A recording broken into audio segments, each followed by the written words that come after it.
ko jako akawuwo Katunda nennaku ezo lumbe lwamukuba oliye yamusitula mutabani we yamusanga agudde wansi okuva ku kitanda nga tasobola nakwogera. Nakabugo Agnes nga mutuuze w'e Matugga Radabbi yaddukidde mu buyinza bamutaase ng'alumiriza bba amanyiddwa nga Mbazira John okutunda ettaka okuli ebiggya kyokka gye yaguza n'azimbako ennyumba nga tasoose kusengulawo ate biggya. Najja eno kiro ng'adduka banaye munyambe maama nyamba munzigyeko ebintu ebimenya kati ffe tunaabimuggyako tutya nga bazimbako ennyumba.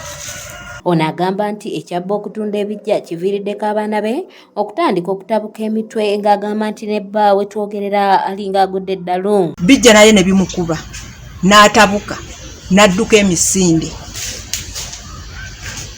gy'asanga gy'asula era ago ge maka ge yagadduka takyasula.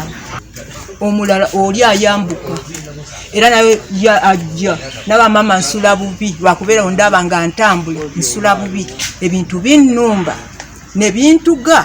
Nakabugo agamba nti bagezezzaako okutuuza Mbazira bamutangira okutunda ebiggya kyokka ne yeerema era ekyaddirira abaana be kutandika kulogootana n'okwogera ebitakwatagana. Wano wasinzidde n'asaba ekikwatako okuvaayo okumuyamba. Tuli bulungi tewaliwo kintu kyonna nga tuli balamu n'abaana bange balamu naye olwabazimbako byonna byakyankalana. Kyokka ye Mbazira ayogerwako agambibwa okutunda ebiggya twogeddeko naye n'ategeeza nga ye ekifo kyonna ekirimu ebiggya bw'ayagala okukitunda agenda agula ettaka ewalala mukyala we basobola okwawukana.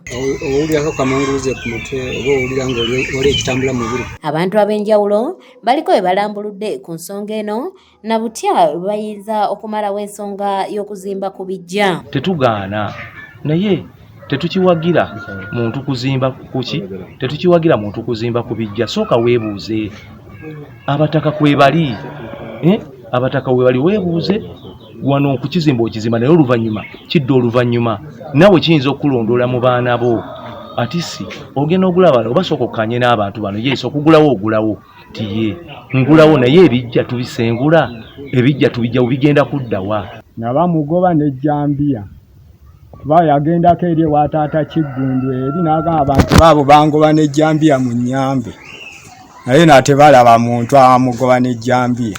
Jess Samuel yakusakidde eggulire lino ku lwa ABS Television. Nze nange kwe kusala amagezi neeyongereyo abaana bange baleme kufa kuba abaana bange bali mu kizibu ky'amaanyi.